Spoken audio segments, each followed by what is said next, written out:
There's something almost poetic about the way a woman's face glows the moment she walks into a restaurant.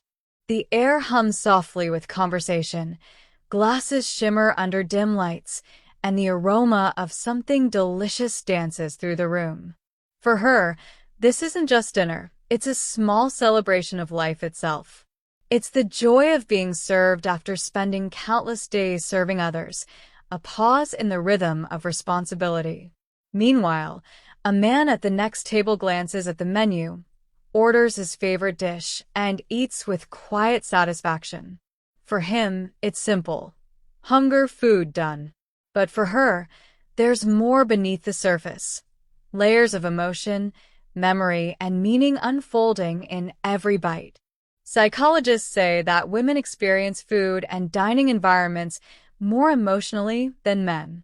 Studies have shown that about 74% of women describe eating out as a form of self-care and relaxation, while only 38% of men say the same.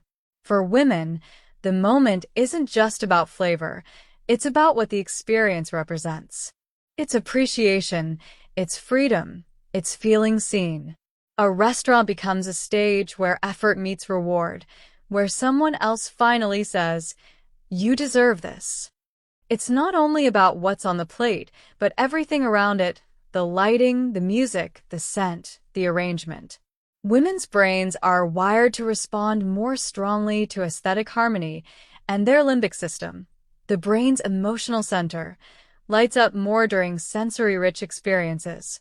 That's why a carefully presented dish, a cozy corner, or a thoughtful gesture from the waiter can turn a simple meal into a memory. For many men, the same moment is pleasant, but not transformative.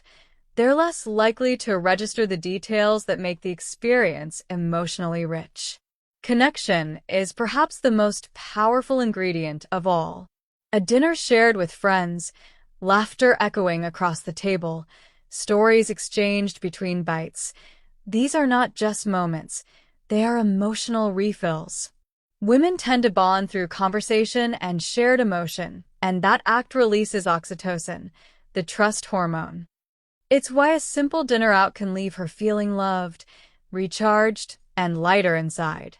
For men, social bonding often happens through shared action rather than dialogue, a game, a task, a plan.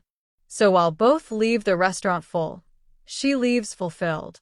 This preference, however, has reshaped modern habits in a subtle way.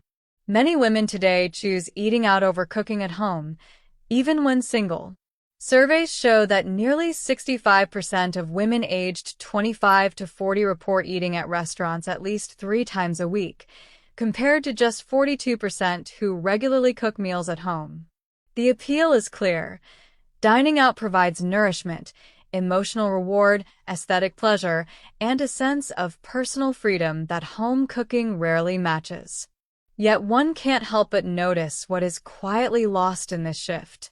When meals move outside the home, so often opportunities for small, shared moments of connection within the household are diminished. Conversations that might have blossomed over a shared kitchen table now unfold elsewhere, leaving many homes quieter, less intimate, and strangely incomplete. Cultural influence adds another layer to the story. In today's world, dining out has become more than eating, it's a statement.